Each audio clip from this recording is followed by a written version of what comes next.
Y bueno, vamos a continuar con digamos, con lo que estábamos trabajando de gramáticas, partidos de pantalla. Y bueno, aquí está. Bueno, vamos a trabajar.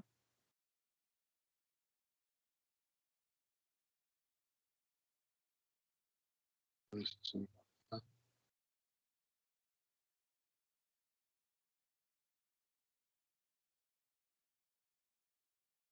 Bueno, vamos a trabajar donde lo dejamos la última vez. Ya habíamos, digamos que habíamos visto lo que son las gramáticas libres de contexto, variables, terminales, las reglas. Y habíamos visto también ayer en el seminario cómo funcionan, cómo se derivan palabras a partir de las reglas, comenzando en la variable de partida el proceso de derivación. Los ejemplos, vimos lo que era el proceso de derivación, cómo se derivaban cadenas, el proceso de derivación en el que cuando había varias variables empezábamos a sustituir la variable más a la izquierda, el análogo empezando por la variable más a la derecha, y finalmente hablamos del lenguaje generado por una gramática como el conjunto de todas las palabras que salen de ese por derivación, ni más ni menos que era eso. Y estos son los lenguajes libres de contexto e incluso pues vimos algunos ejercicios, ejemplos de, dado un lenguaje, construir la gramática asociada o la gramática que lo genera. Vale. Lo que vamos a ver hoy es otra forma de representar las derivaciones. Otra manera de representar pues cómo se ha generado una palabra desde una gramática. Y aquí tenemos el concepto de árbol de derivación. Supongo que habréis visto árboles en otras asignaturas, pero en cualquier caso son cosas que veremos con detalle en el tercer tema, pero avanzo aquí lo que es un árbol porque, bueno, es una estructura muy sencilla. Aquí tenéis un ejemplo de un árbol. Un árbol no es más que pues, un conjunto de nodos que están unidos por líneas y que normalmente aquí, en estos que vamos a ver, están por niveles. Por niveles. Este pues tiene el siguiente nivel, luego este puede tener dos, este solo tiene uno, este también solo tiene uno. Por ejemplo, esto es un árbol. Son nodos y están unidos. Esto se llama la raíz del árbol, porque es de donde sale todo. Entonces era el nivel 1, el nivel 2, nivel 3, el piso 3. Y estos se llaman nodos internos, los que, digamos, tienen por arriba y por abajo líneas. Y los que solo tienen por arriba, este o este, se llaman hojas. Ya no hay más debajo de ellos. Hojas. Bueno, este concepto de perdón. Entonces, teniendo en cuenta esta idea, que no va más allá, se puede representar un proceso de derivación mediante un árbol. Un árbol que tiene las siguientes propiedades. A mí me da una gramática y un árbol es un árbol de derivación cuando la raíz, lo de arriba del todo, es la variable inicial S. Cuando los vértices de ese árbol o nodos tienen como etiqueta, pueden tener o bien una variable, o bien un terminal, o bien incluso la etiqueta formada por la palabra vacía lambda. Ahora bien, los nodos que son internos, o sea, los que tienen, digamos, líneas por arriba y por abajo, por eso se llaman internos, siempre estarán etiquetados con variables. Nunca un nodo interno puede ser un terminal. Y las hojas, o sea, los que solo tienen por arriba, estarán etiquetados o con terminales o incluso con la etiqueta lambda, palabra vacía. Esa puede ser una etiqueta. Y luego, como característica general importante, es que si estamos en un nodo interno del árbol, que tiene, o la raíz, etiquetado por A, y los hijos, o sea, los que salen de él en el nivel justamente inferior, los hijos, si las etiquetas de los hijos de izquierda a derecha son estas, X1, X2, Xn, las que sean, entonces, si eso ocurre, en la gramática hay una regla cuya parte izquierda es A, la misma etiqueta que el nodo, y cuya parte derecha, de izquierda a derecha, es X1, Xn, igual que las etiquetas de los nodos de los hijos.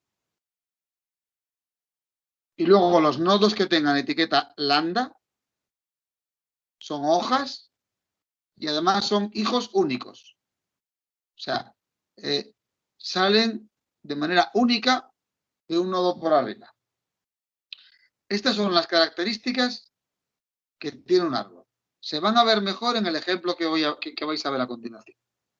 Mirad, aquí a continuación os pongo yo un árbol. Voy a borrar esto. Esto es, aquí tenemos una gramática, que es esta, bien conocida, solo tiene dos reglas, y tenemos aquí un proceso de derivación de la palabra 3As, 3Bs, desde S. Bueno, pues el árbol, fijaros, la raíz del árbol es S. Fijaros que son hojas, las hojas son todos terminales, en este caso no hay lambda. Fijaros lo que decía antes, nodo interno, S o raíz. Es una variable y los hijos de esa variable son de izquierda a derecha A, S mayúscula B.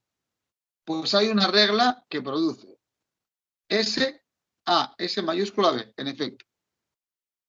Esta. Fijaros aquí. Este nodo S tiene por hijos de izquierda a derecha A, S mayúscula B. Pues efectivamente hay esa regla. Y en lo último, este nodo S tiene por hijos AB. Efectivamente hay una regla que es S produce AB.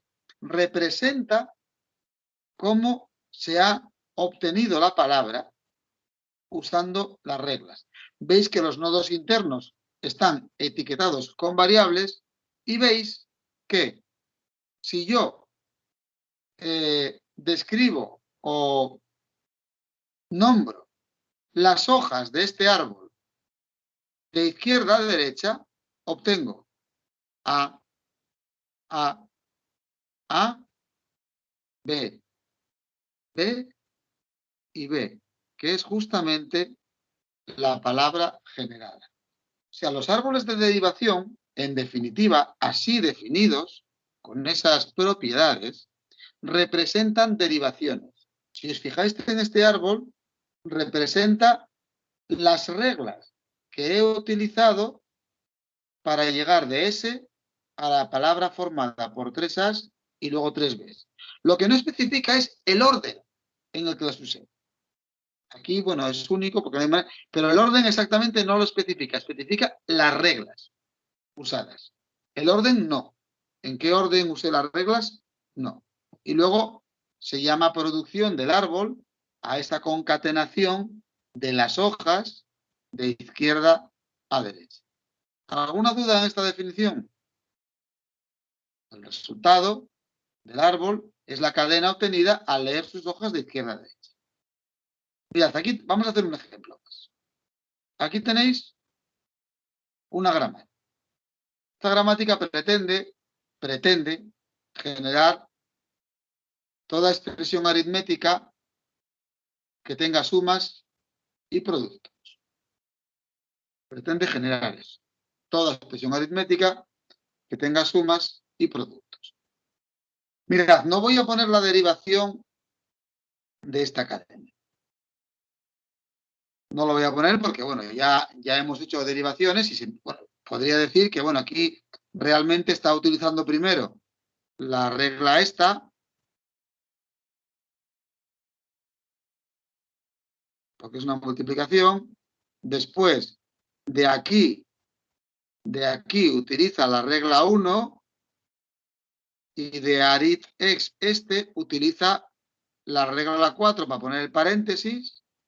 Después de aquí, como es un mult, vuelve a usar la regla 3 para poner entre paréntesis arithx, mult, arithest, y luego utiliza tanto aquí como aquí number.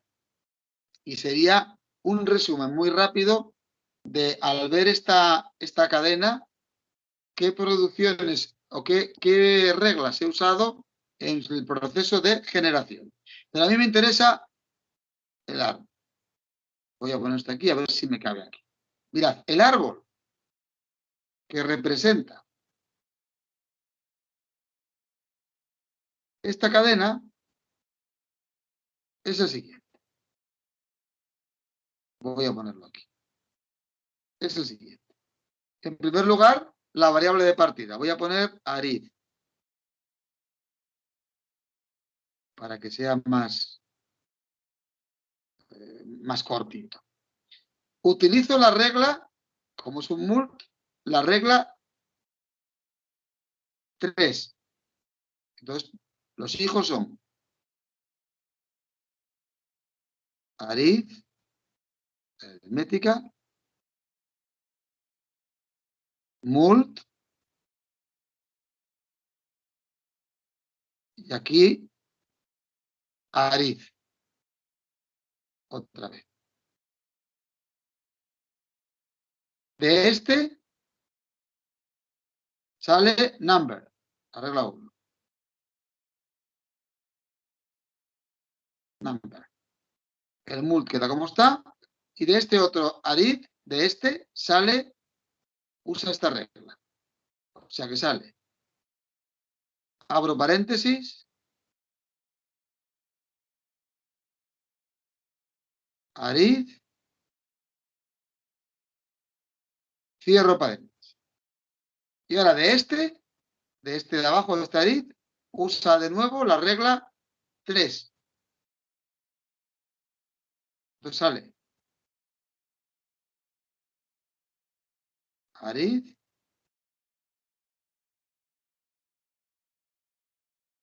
mult, arith. Y luego de estos dos, usa la regla 1 en ambos casos, con lo cual sale number. Y aquí también number.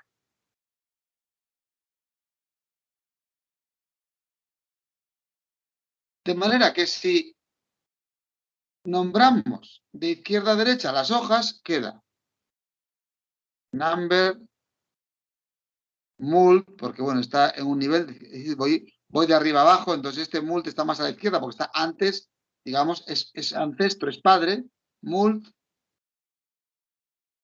number, abro paréntesis, mult,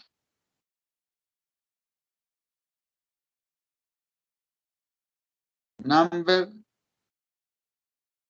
cierro paréntesis. ¿Lo veis? Y tengo, al nombrar las hojas de izquierda a derecha, exactamente esta cadena. Pues el árbol este que veis aquí es el árbol que representa la derivación de esa cadena. Lo que no representa es en qué orden usé las reglas. O sea, no sé si usé primero esta o usé primero esta en el proceso. No lo sé. Si antes usé un... No lo pone. El árbol solo representa las reglas usadas, no el orden. Por tanto, un árbol representa todos los procesos de derivación que hayan usado estas reglas independientemente del orden en el que las hayan usado. Lo representa a todos. Es más general. ¿Se entiende esto? ¿Alguna duda? Bueno, si no hay dudas con respecto a esto, pues ya sabéis dibujar árboles asociados a cadenas generadas por una gramática. Se llaman árboles de derivación. Y cada árbol está asociado a una única derivación más a la izquierda y a una única más a la derecha. ¿Por qué? De hecho, un mismo árbol está asociado a las dos.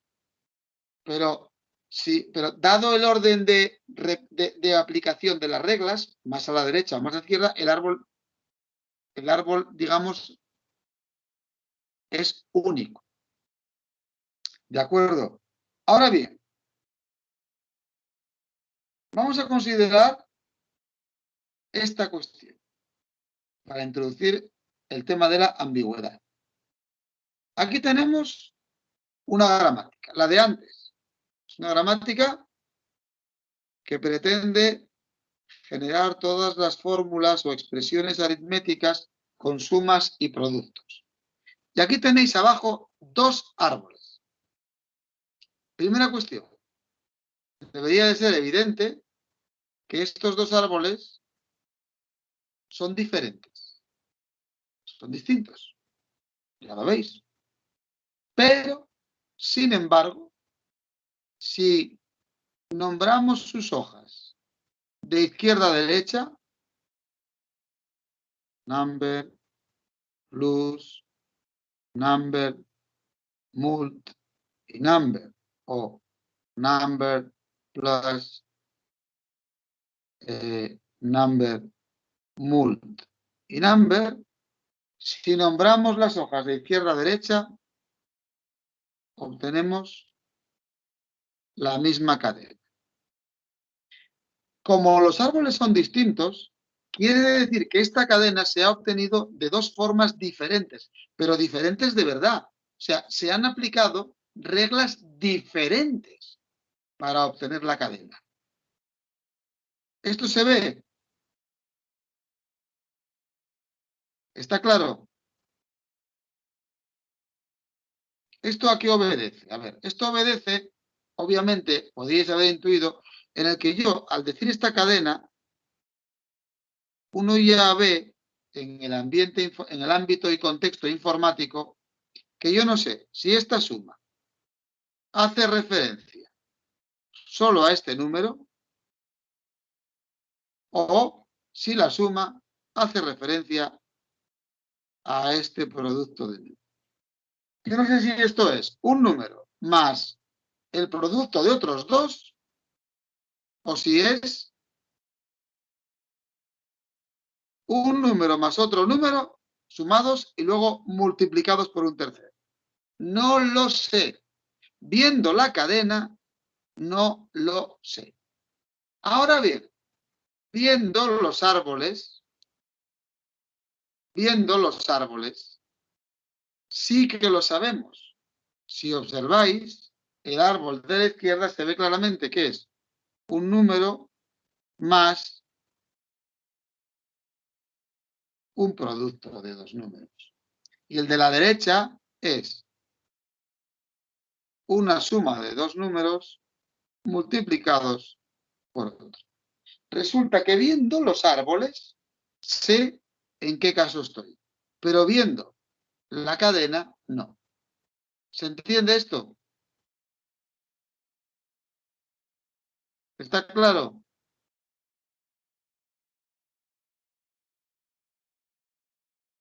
Hola. Sí, sí. Vale. Pues viendo los árboles lo veo y viendo las cadenas no. ¿Qué quiere decir esto? Que esta cadena, el árbol no, la cadena es ambigua. Porque tiene dos formas diferentes, con distintas reglas, de obtenerse. Bueno, pues esto da pie a la definición de cadena ambigua. Una cadena, dada una gramática, una cadena es ambigua cuando tiene dos árboles de derivación distintos para ella.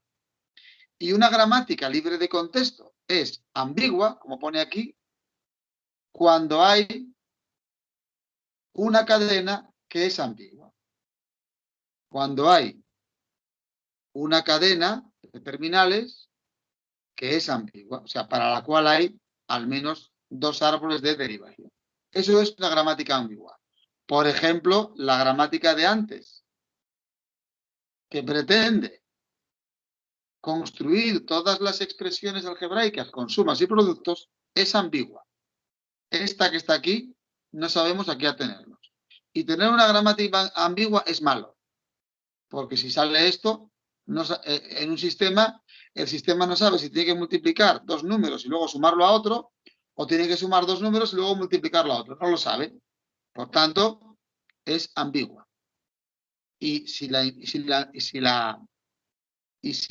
programáramos, pues al poner esta operación, habría dos posibilidades y por tanto es imposible saber, como no sea viendo el árbol, al cual nos estamos refiriendo. Entonces, las gramáticas ambiguas son mala cosa. Pero el hecho de que una gramática sea ambigua no quiere decir que el lenguaje que genera sea ambiguo. Solo quiere decir que esa gramática no es buena para generar ese lenguaje. Pero quizá hubiese otra no ambigua que también genera ese lenguaje. Ese es el objetivo. Por tanto, un lenguaje, ahora bien, hay lenguajes ambiguos. Y un lenguaje ambiguo se dice que es inherentemente ambiguo, como pone ahí, cuando no tiene gramática no ambigua que lo genere. O dicho de otra manera, cuando todas las gramáticas que lo generan son ambiguas. Entonces los lenguajes ambiguos son malos. Hay que evitarlos a toda costa. Pero los lenguajes no ambiguos, lo que hay que conseguir son gramáticas no ambiguas que los generen. Saber cuándo un lenguaje es ambiguo, una gramática es ambigua, es irresoluble. No hay ningún algoritmo que nos lo pueda decir. Ahora bien, la idea es intentar para cada caso particular, para cada lenguaje que queramos crear informático, hay que intentar o hay que conseguir que no sea ambiguo. Y por tanto que tenga una gramática no ambigua que lo genere. El lenguaje de las expresiones aritméticas con sumas y productos, y también con sumas, productos, restas y divisiones, no es ambiguo, aunque esta gramática que os pongo aquí no es buena. Existen gramáticas no ambiguas para representar ese lenguaje.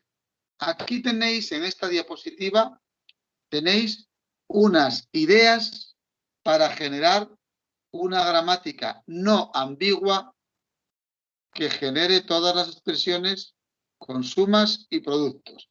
Y la idea es, algo que ya deberíais de haber visto en alguna asignatura, el establecer reglas de precedencia o de prioridad. Sabéis que en los sistemas informáticos, en las operaciones, será prioridad al producto con respecto a la suma, en el sentido de que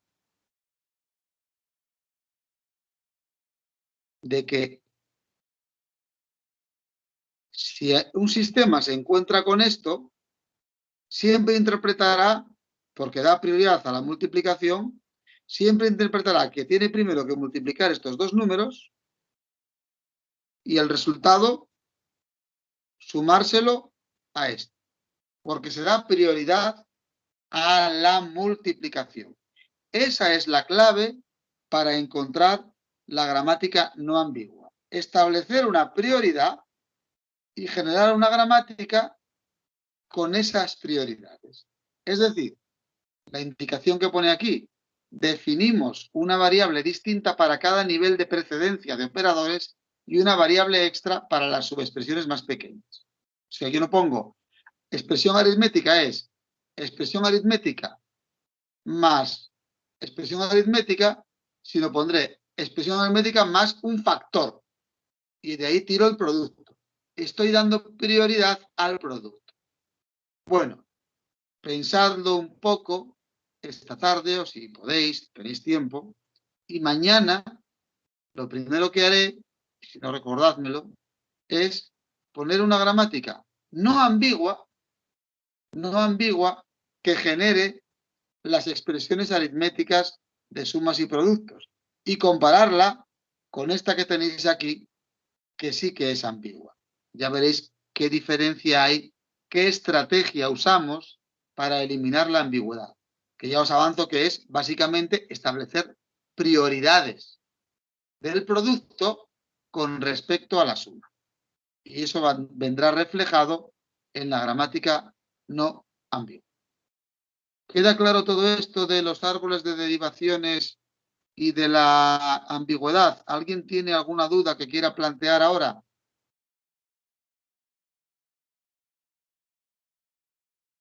Bueno, pues si no hay dudas, vamos a pasar al siguiente epígrafe de las gramáticas libres de contexto, que es la simplificación de gramáticas. Simplificar una gramática no es necesariamente hacerla más pequeña, con menos reglas. No es como los autómatas, no es minimizarla, sino es hacerla más sencilla en el sentido de que las reglas sean más fáciles de aplicar o los pasos que se den sean más pequeños. Entonces ya veis que posiblemente a veces no se disminuyen las reglas, sino se aumentan, pero son reglas más sencillitas. En ese sentido está la palabra sencilla que pone aquí.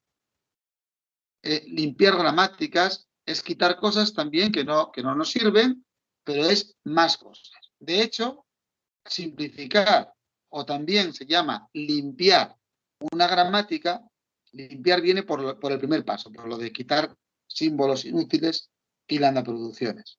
Limpiar una gramática o simplificar una gramática, insisto en que simplificar no significa que sea más pequeña, sino que sea más simple, más sencilla, más fácil de aplicar las reglas, pues limpiar una gramática o simplificar una gramática tiene 3 pasos y por este orden. En primer lugar, quitar los símbolos inútiles, que como su propio nombre indica, son los símbolos que no se usan en ninguna derivación de ninguna de las palabras generadas por la gramática. Si no se usan, se pueden quitar. Ahora, hay que detectar que no se usan.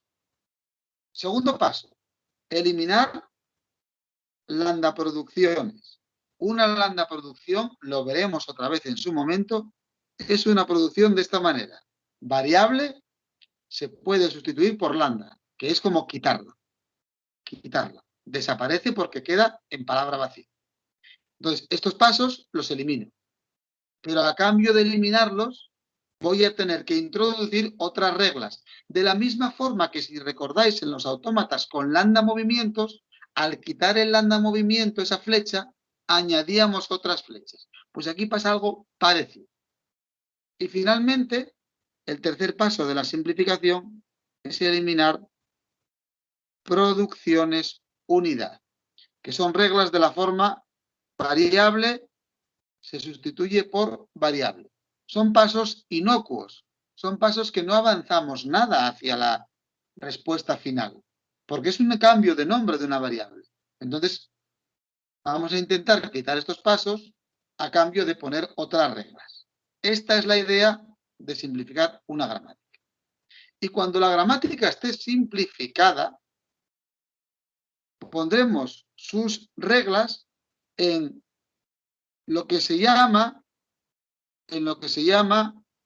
forma normal de Chomsky, que es que todas las reglas de la gramática, que cada una de las reglas responda a uno de estos patrones, o bien sean de la forma variable, se puede sustituir por dos variables, o bien variable por un terminal. Y todas así, todas, no hay ninguna otra de otra forma.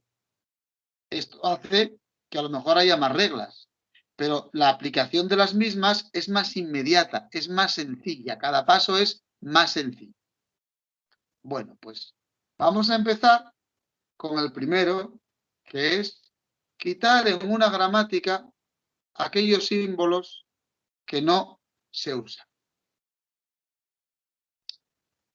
Vamos a la limpieza de gramáticas o simplificación y vamos a eliminar primero los símbolos inútiles o que no se usan. Por norma general, un símbolo o una variable se usa si se usa en alguna derivación que da una cadena. Esto es obvio. ¿Qué quiere decir que una variable se use en una derivación? Significa que hay un proceso para una cadena, por lo menos para una, que parte de S y que termina en la cadena, en el que en algún paso intermedio sale la variable A, mezclada con cosas, pero en algún paso intermedio de S a W, en algún paso de derivación intermedio, aparece en algún momento la variable A. Pues si aparece en algún momento y me permite generar una palabra, esa variable se usa y por tanto es útil. Y sin embargo una variable que no aparece jamás en ningún proceso de generación de una palabra, pues no se usa y por tanto será inútil. Yo creo que esto es muy obvio. No voy a hablar de terminales útiles o inútiles, porque no tiene mucho sentido. Los terminales, si no se usan, es que no aparecen en ninguna palabra, por tanto, no son del alfabeto del lenguaje. Entonces vamos a asumir que los terminales, ya que los ponemos como terminales de una gramática, es que las palabras pueden tener ese terminal en algún momento. Por tanto, son útiles. Si no, no estarían en el alfabeto. Luego, tiene poco sentido hablar de terminales inútiles. Pero sí tiene sentido hablar de variables inútiles, que son las que no se usan. Vale. Viendo esto,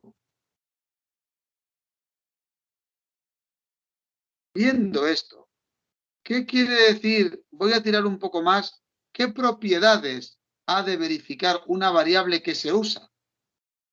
Pues, propiedad 1, que desde ella,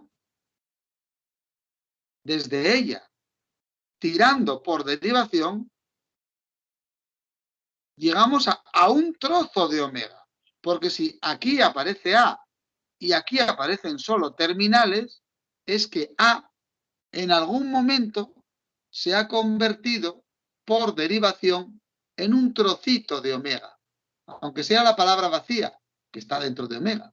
Pero si A ha desaparecido y al final hay una cadena de terminales, es que desde A en algún momento se obtuvo una cadena de terminales. Porque si no, aquí seguiría estando A y no tendríamos una cadena de terminales. No habríamos acabado, no habríamos generado una palabra. O sea que si A se ha usado y es útil, es que desde A se llega a alguna palabra, omega, trocito de esta. Y, segunda propiedad, que desde S se ha tenido que llegar a A. O sea que partiendo de S, por derivación, se ha hecho accesible a A. O A se ha hecho, S accede a A. O dicho de otra manera, que he ido de aquí a aquí y que he ido de aquí a aquí. De aquí a aquí es la accesibilidad de A y de A a aquí es que A ha generado un trocito de omega. Y si se da eso, entonces es útil. ¿Queda claro esto? Bueno, pues si queda claro, esto responde a un símbolo útil tiene que verificar dos condiciones que están aquí. Bueno, aquí tenéis, por ejemplo, ejemplificado eso. Mirad, aquí el A es inútil porque desde A nunca se puede llegar a una cadena de terminales. Si yo aplico, A solo tiene una regla. Si yo aplico la regla esa, obtengo una A minúscula, pero siempre está esa A. Si luego aplico otra vez la regla, obtendré dos A's minúsculas, pero siempre está esa A. Y al final siempre está esa A. Al final esta A nunca desaparece. Luego al final desde A nunca llego a tener una cadena de terminales. Falla la parte esa. ¿Queda claro? Por tanto, A no es útil, no sirve. Se podría quitar. Y esto, incluso esto, porque aparecerá la gramática esa que queda, esas dos reglas, generan lo mismo que las cuatro. No se puede. Si metemos en ese A, el A ese no desaparece nunca. ¿Esto está claro?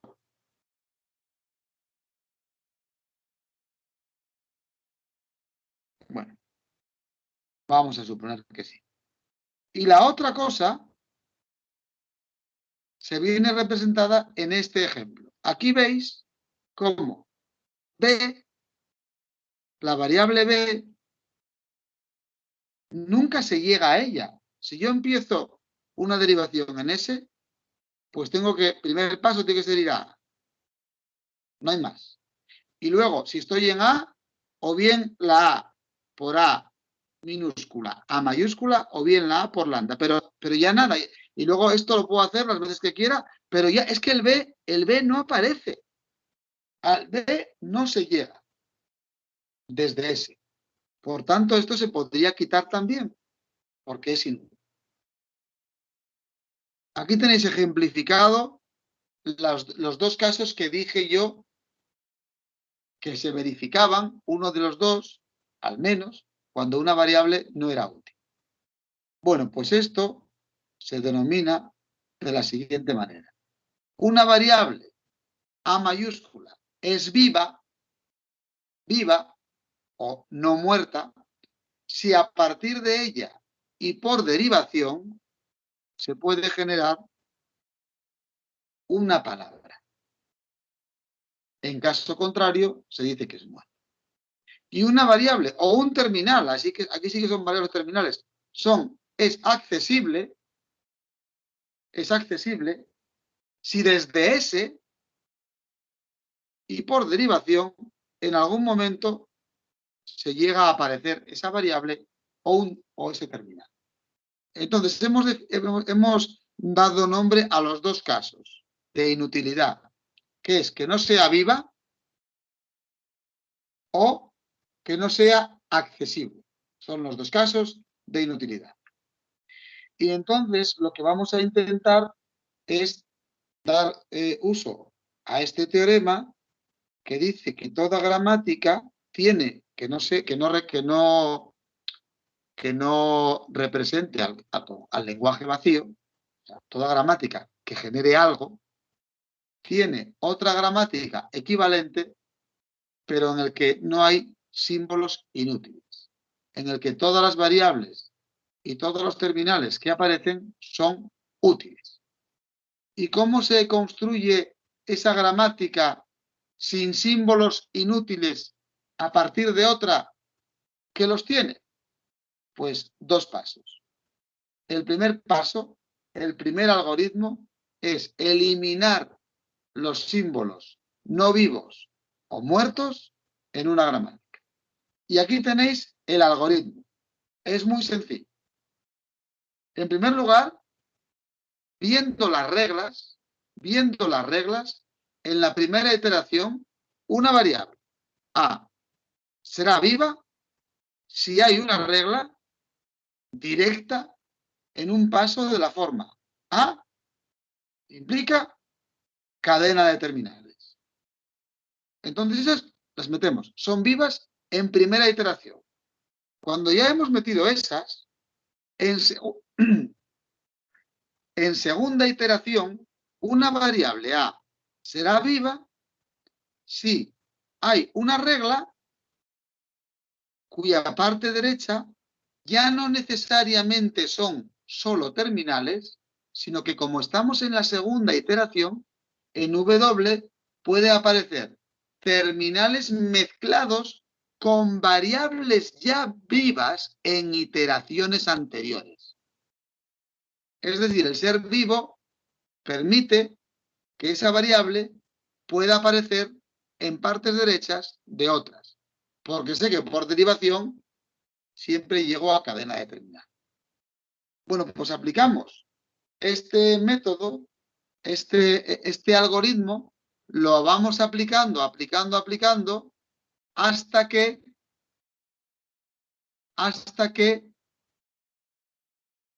ya no podemos meter en una iteración ninguna nueva variable viva.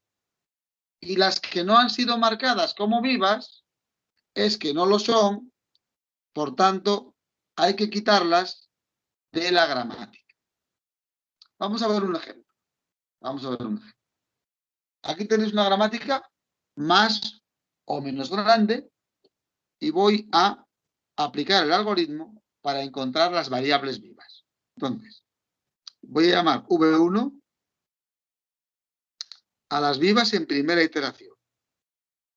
Vivas en primera iteración son aquellas variables que directamente hay una regla que desde ella se produce directamente una cadena de terminales. A ver, ¿la S es viva? ¿La S produce directamente una cadena de terminales? ¿Alguien que diga algo? Sí, lambda, ¿no? Exacto. Lambda es una cadena de terminales. Ningún terminal, pero es una S. ¿La A es viva? ¿Qué diríais? Sí, por la BB. Exacto. La A también. La B, en primera instancia, no. Porque no produce ninguna cadena de terminales. La C, ya digo yo que sí. Porque produce la A minúscula. La D, no. Y la E, sí. Pero todavía no terminé. Esto es primera iteración. Segunda iteración. Es las que estaban, ya son vivas, pero ahora voy a ver si puedo unir alguna más, fijándome ahora que en las partes derechas no haya solo terminales, sino puede haber terminales mezclados con S, As, Cs y Es. Bueno, S ya estaba, no lo miro. A ya estaba, no lo miro. B sigue sin ser viva, porque hay Ds, y D no está aquí. La C ya estaba. La D sigue sin ser viva porque hay Ds y no está aquí. Y la E ya lo era. Luego no he podido añadir más. Cuando no puedo añadir más en una iteración, se acaba el proceso. Y las vivas son S, A, C y E. Luego B y D son muertas. Luego fijaros, yo podría quitar todas estas. Estas. Esta tiene la B. Esta tiene la B. Esta también tiene la B. Esta que tiene la D. Y esta. Y quedan 1, 2, 3, 4, 5 y 7 reglas. Tendría que pasarla a limpio y poner S produce AAE lambda o A produce BB o AA, C produce A y E produce A y B. Pero, ¿veis? He quitado de un plumazo esas. Son símbolos inútiles. Vamos a hacer lo mismo con el de abajo. Vivos. En primera instancia, V1. ¿Cuáles son vivos en primera instancia? ¿Alguien que me lo diga? A, B y D. A, B y D. Vale. V2. V1 ¿Puedo añadir alguno más?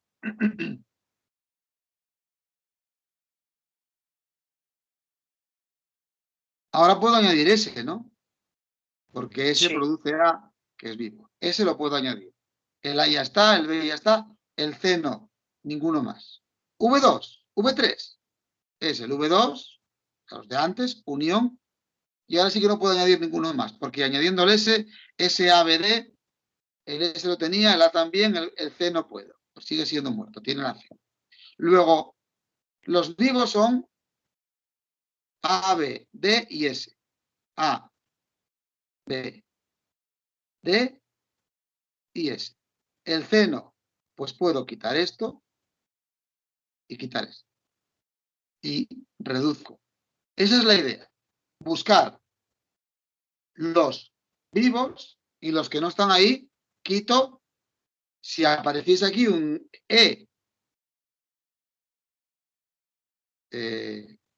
bueno, en este caso, pues yo qué sé, A, aunque sea S y S no, bueno, si este está muerto, hay que quitar todas las partes derechas. Y en los que este esté vivo, pues hay que quitar las partes derechas que tiene. O sea, allí donde aparezcan símbolos muertos, se quita. Y si uno de estos es muerto, se quitan todas las producciones de esa. ¿Queda claro? ¿Alguna duda? Bueno, esta es la idea de eliminar símbolos muertos o no vivos en una gramática.